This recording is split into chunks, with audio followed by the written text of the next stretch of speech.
Okay, it's 11 o'clock at 9:11. We'll call to order the Personnel and Finance Committee meeting. We'll start with introductions. Kara Terry, Ward 1. Kevin Stunek, Alderman at Large. John Davis, Police Chief. Connie Hillman, City Finance Director.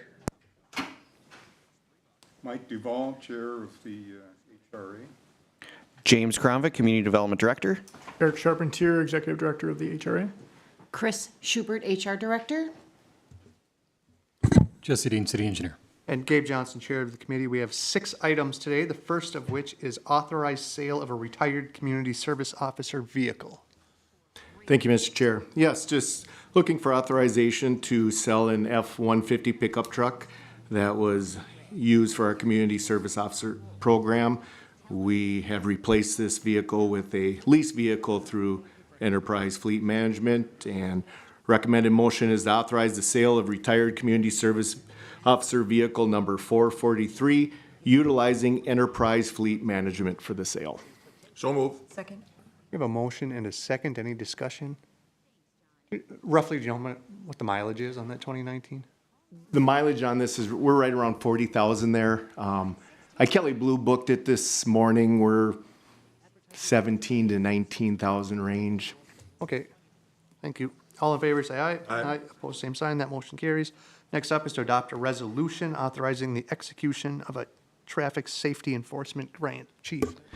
The 24-25 fiscal year for the Department of Public Safety, Office of Traffic Safety Enforcement Grant begins this October 1st.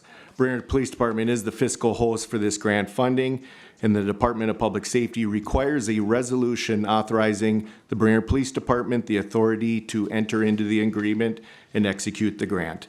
This is the same traffic enforcement grant that we submit and receive every year.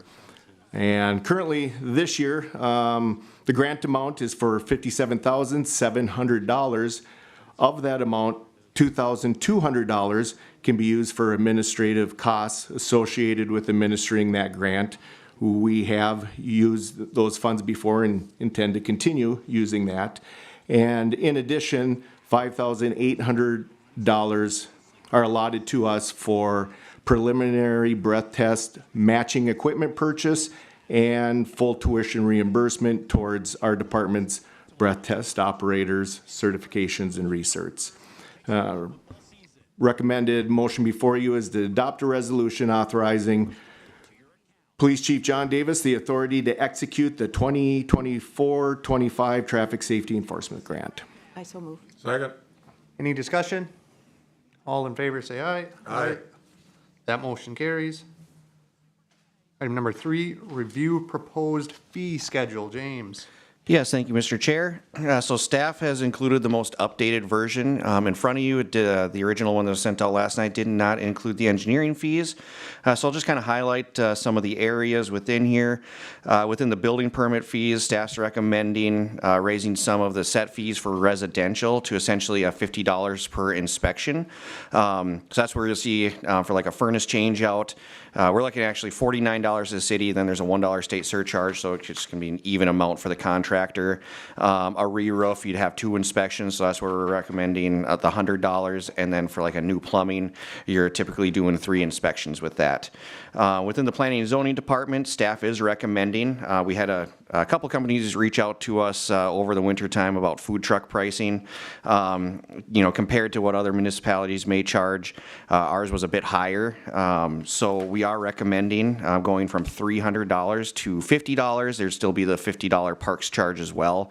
And then the fire department did request a $75 annual inspection of the food trucks in there. This is kind of a result of some of the inspections that they performed out at Crow Wing County Fairground and some of the issues that they saw out there. So they are asking for that as well. Staff's recommending increasing the PUD fee, and this is kind of the result of going through one with Country Manor and realizing how time consuming they are and how much staff work goes into it. And then not all PUDs may have the $10,000 down payment that Country Manor had because they had asked for the tax abatement. So staff's recommending a higher escrow to pay for the PUD, Purchase and Development Agreement, for a planned unit development, because there's significant work that goes in with the attorney's office for that part of it. And then staff is also looking for consideration about a potential fee. We had a couple inquiries in the last couple of months here about city property. Appraisal fees were around $1,000, so staff's looking at a potential recommendation to require a $1,000 escrow that would be applied to appraisal fees if somebody's interested in city property where we don't have a cost. Within the fire department, this is one where we added quite a bit to the fee schedule. It was not in city code. I believe it was maybe passed through a prior resolution in the past. So the fire department's been working off of a fee set, but it's never been codified. So all of those are included. They are recommending essentially a $25 increase to most of their set fees. And then the biggest one, kind of after some of these school projects, and we do have Country Manor coming up as well, they realized the set fees for the fire suppression testing was not nearly enough for the amount of times they had to go out there, so looking at turning that into a valuation. So with that, I don't know, Jesse, if you want to maybe expand on some of the engineering stuff that you're recommending. So just a couple updates. Raising the excavation fee to about $50. It's a little bit more in line with our current wage rates on reviewing these permits and going out and doing the field inspections. A couple of the new fees that we're proposing here is something that the city code does call out is a right-of-way obstruction permit. We haven't had a right-of-way obstruction permit in the past, or at least offered one online, but this has come up a few different times within the last couple of years for folks that want to place a dumpster for cleanup out in the street, for instance. So this would be something that we would like to make sure we have available, since we are covering it with our city code. So having a right-of-way obstruction permit, and by code it is the same fee amount as the excavation permit. And then also as part of the code, we are allowed to have a delay fee or a delay penalty for the excavation and obstruction permit. This is something that's come up a couple different times this last year, is some of those excavation and sewer and water line repairs. It was several months before those ended up getting restored. We'd like to be able to address those a little bit sooner, at least put some teeth into making sure that those folks get those streets restored in a timely manner after the work has been completed. We do have some options within there. Obviously, the city can always dictate that we restore those. It does cost us a little bit more than a private party to do those patchings. We can require a bond. For us to go after a bonding company, it's a bit of more a process, and it can really hurt a contractor's long-term rates if we go after the bonding company to do a small few $100 patch. So I'd prefer to go the route of like a delay penalty if we're talking about a pretty small amount. But that would be something that I would recommend, is having a delay penalty in that realm. So those are the couple of recommendations that staff has for the engineering side. Yeah, so I'll just note that, so this is a chance for P&F committee to provide any recommendations, recommend any changes to what staff's proposing here, and then staff's looking for direction to bring it back as an ordinance at the next meeting.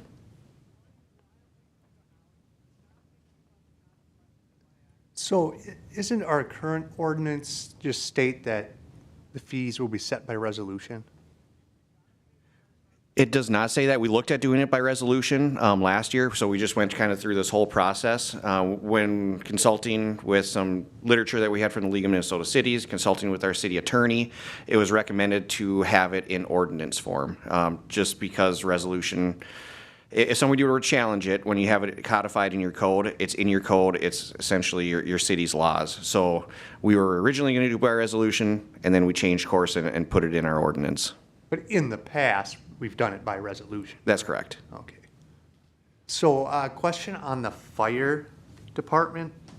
Do we do like the fire sprinkler inspections in Baxter and Oaklawn Township and all of our fire service district? I do believe so. Yes.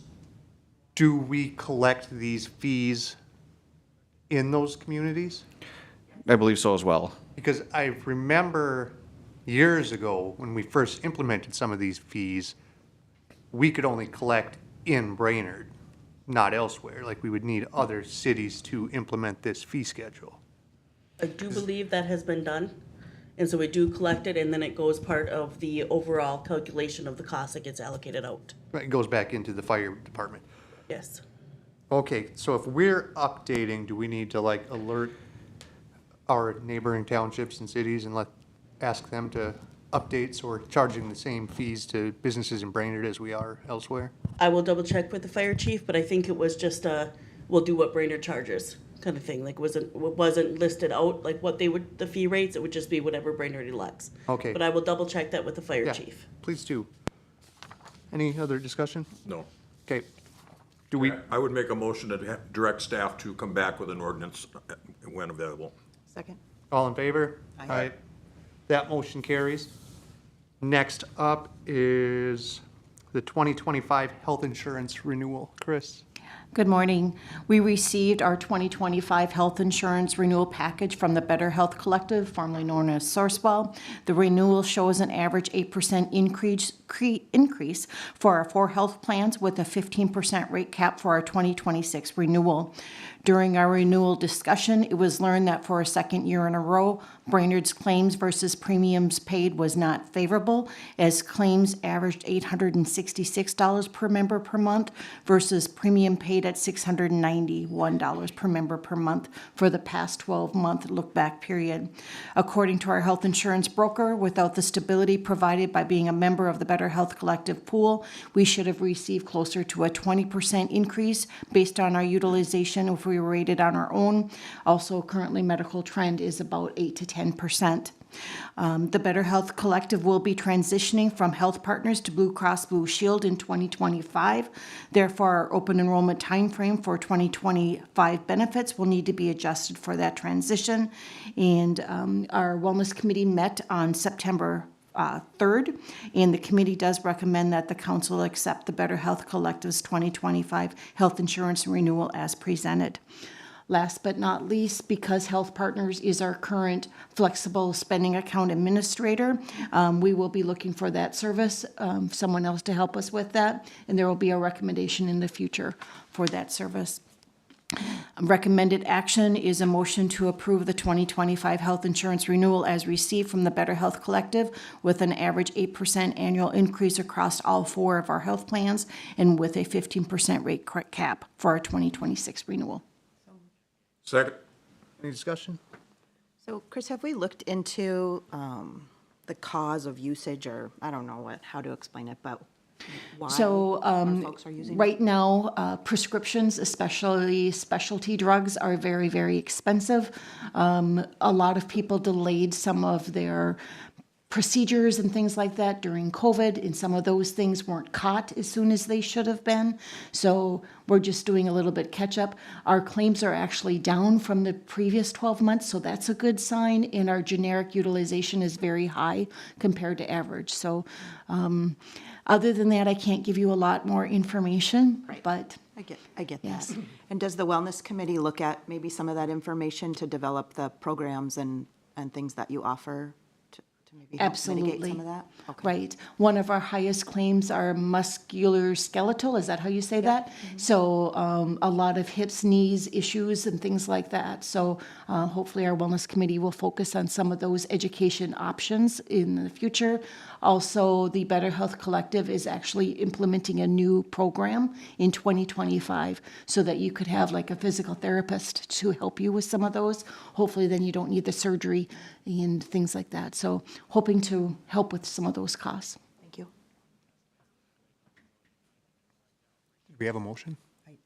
I Okay. Kevin seconded. Any other discussion? All in favor? Aye. That motion carries. Next up is discussion of a 2025 HRA preliminary levy. Turn Eric. it over to Eric. Yes. Thank you, committee and Mr. Chair. In front of you is our 2025 preliminary levy request that has been approved by our board. Like the city's levy, the HRA's preliminary levy does need to be set by September 30th. The HRA's levy is separate from the city's levy, but is set by the city council. HRA levy is included in other levies listed on the property tax statement that our constituents see. Final levy, as we all know, can be lowered but can't be higher than the preliminary levy. So at today's meeting, the HRA, and on behalf of the HRA board, we are requesting 100% of our levy. That maximum HRA levy allowed by state statute is 0.0185% of the previous year's EMV, estimated market value. And this is the request that we do have in front of you. As noted in the budget memo that is in your packet, that amount is about $218,991, which is about $28,366 more than the maximum allowed for 2024. City Council did set the HRA's 2024 levy at $173,960, which was approximately 91% of the max levy allowed. In 2025, the HRA's board, again, has requested 100% of the allowable levy, which does represent a year-over-year increase of about $45,000. The letter that I sent to the mayor and to the city council members that is included in your packet does outline a lot of the projects that we continue to try to work on in Brainerd to allow us the opportunity to administer kind of some of those programs that benefit the residents, trying to increase that property value and keep our housing stock in good order. I'd be happy to go through any of those at a more deep level, what's in your packet, or could certainly answer any questions on the budget side if you do have any questions. Or I can go line by line if you'd also like me to. So I see you included Brainerd Oaks, Serene Pines, and Del Mar Estates again. Yep. Still, you continue to put in a county HRA program into the things that you're doing with your Brainerd HRA levy. Is the Brainerd HRA levy funding your Crow Wing County operations? If you look into the second paragraph of that update this year, we are planning on supporting 18 additional units in Brainerd Oaks, Serene Pines, Del Mar Estates on an outlot that we own. And that is why that has continued to stay in there. I do like to bring attention to the council and to the county board that the property values now are also estimated about $28.8 million in Brainerd Oaks, Serene Pines, and Del Mar Estates since those went tax forfeited when they were originally estimated value of about $1 million. So this is helping, even though it is a county HRA initiative, this is helping City of Brainerd residents. Tax values generated in those three developments of about $276,600 just in 2024 alone. So I do like to bring that just to the attention. Not that it is It's a great program, but it's a Crow Wing County HRA program. And again, And we're talking the Brainerd tax levy for the Brainerd HRA programming. Yep, and in 2025, we do plan on utilizing funds. Our board has authorized the use of up to $100,000 currently to help support that Outlot F development that we are working on with the same developer that's building that out. That is why we are trying to bring attention to that. And of this $45,000 increase, where is it going or what? Yep, so part of that would potentially go to support Outlot F with that builder. We are currently waiting to hear from Minnesota Housing on if that workforce development program grant is going to come through for that developer. If it does not, I don't know that the $100,000 that our board has already authorized for support will be enough to get that developer to go on board with that. We would like to have some additional dollars for our board to review if that is the case, and that's, again, why we're looking at this on the preliminary levy. Staffing, we are certainly not immune to the wage pressures and staffing issues that I think not just the city, but the county, but all of our entities within the city of Brainerd are feeling, and so we are currently looking at our wage pressures, and so built into that increase, there are certainly dollars there to hopefully address that with our staff, and we are currently hiring for 3 open positions right now too. And then tax forfeited properties, that is something that's also in that letter. You may have noted that the state of Minnesota in a Supreme Court case recently came down that their tax forfeited property that has been selling is not, I guess, legal in the terms that the state of Minnesota has been doing that. So we are looking at major changes to that, whereas we are not going to be able to convey lots from the county to the city of Brainerd and the city or the HRA for $1. That's been kind of the status quo for the last 4 years. We are currently looking at having to pay estimated market value for those.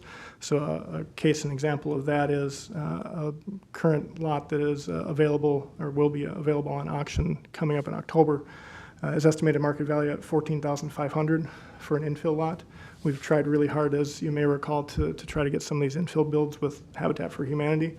If we are going to be purchasing those lots going forward at estimated market value, we will need these funds to help offset that. And $30,000 to fund balance. Fund balance, correct. That will go So to you want- build you our want minimum. 26% levy increase to put almost all of it to your fund balance. 30,000 of the I think about 70,000 that could have been out there would go Okay. to. Well, I have trouble supporting that, given where we are. Quick question. Eric, I know this is a county question, but the county was allocated some additional housing funds, and I believe they put that into the housing trust fund. Is that correct? That's accurate. And how much was that? State Affordable Housing Aid for 2023 and 2024 was about $157,000 for the county. We did receive the 2023. It is my understanding that 2024 funds will also go into the Housing Trust Fund to support, housing in the county. Okay, thank you. Okay, I'll give it a try. I'll make a motion to approve the levy for 2025 for HRA. Huh? What's the dollar amount? For the 218,991. I don't know what percentage that would be. Okay, that dies for lack of a second. Okay. So I will make a motion to maintain the HRA's levy at the, I believe, 173,960, freezing that in place from last year. I'm not gonna second. All right. I'll second it. We'll go we can go to the council without a recommendation. You'll second it? Well, I'll second it, but I'm gonna vote no. Okay. All in favor, say aye. Aye, opposed? Aye. Okay. Next up is discussion of the 2025 preliminary park board budget. Connie, Jesse? I can take this, Mr. Chair. So at the second meeting in August, Park Board Chair Miller presented to the council the Park Board's operating and capital parks budget request for 2025. They are showing a roughly 8 and change percent request over 2024, almost 9% increase request. Large chunk of that is in the personnel services in the operating side. Obviously, a large chunk of that is going to be full-timers through the negotiated unions increases as part of their contract. Another part of that is the addition of, in essence, 2 full-time, or not full-time, but 2 seasonal employees that were discussed at one of the park board meetings. Half of which is intended to be assessed to the downtown district. That was something that was discussed with the park board is Public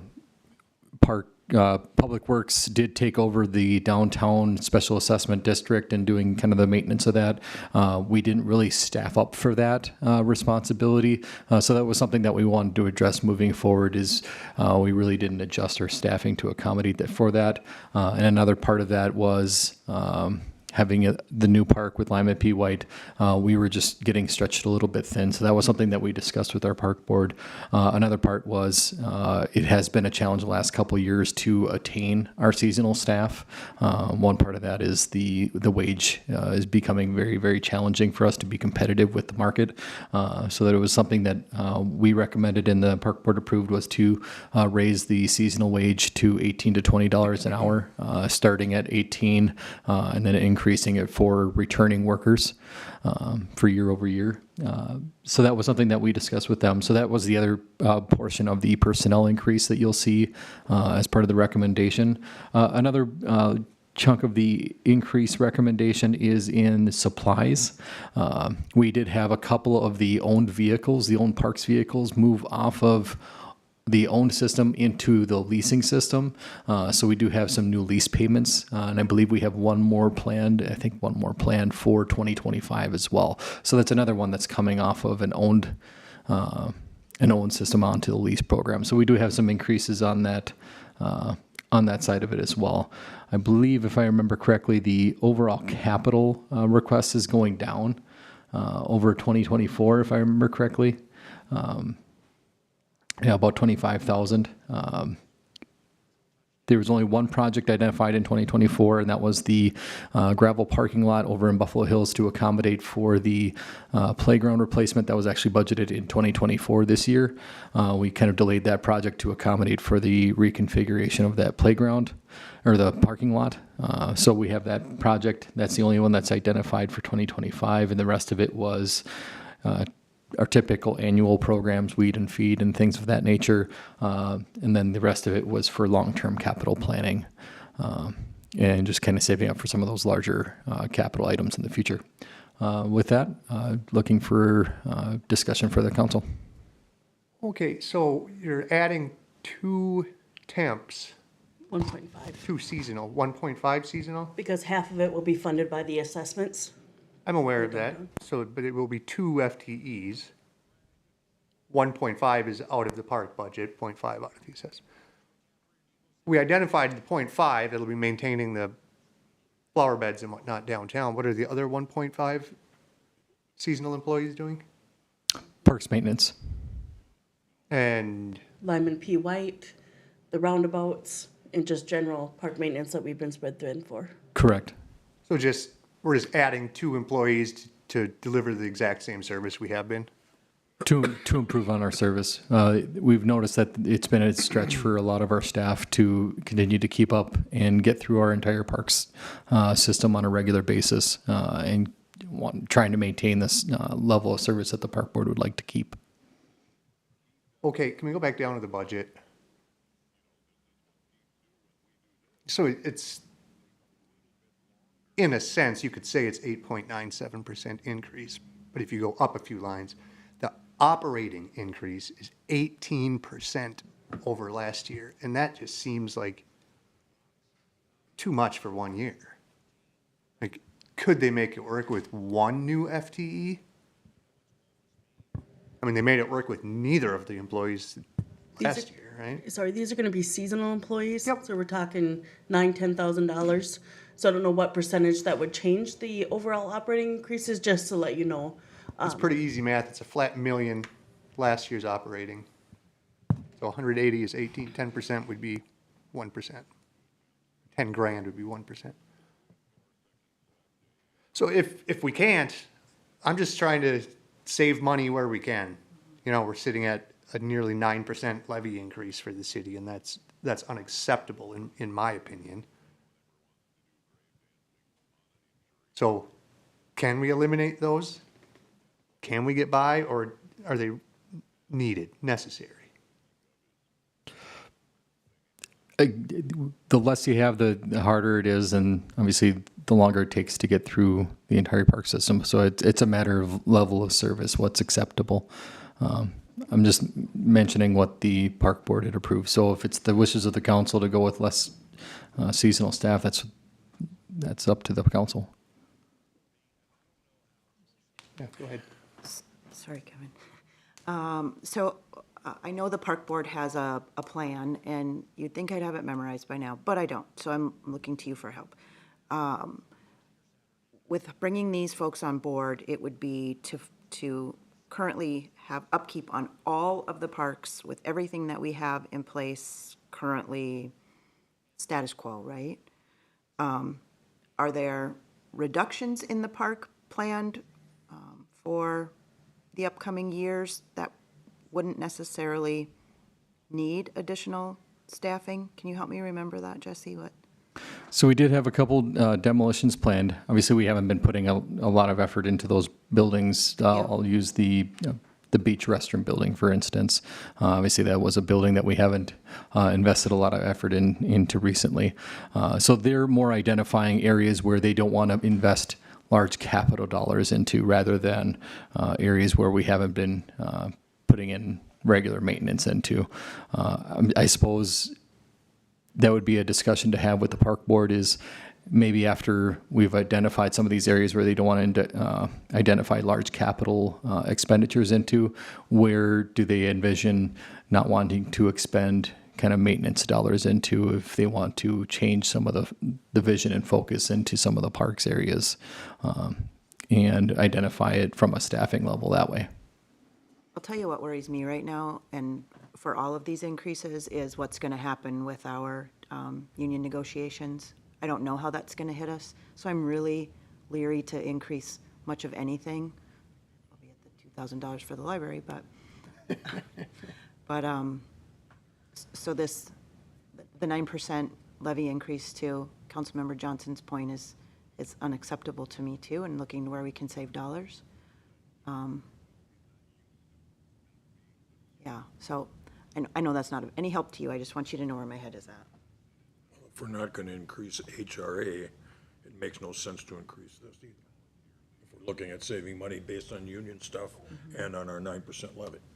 Well, I would like to not give the whole 181, but I do know some of it is utilities.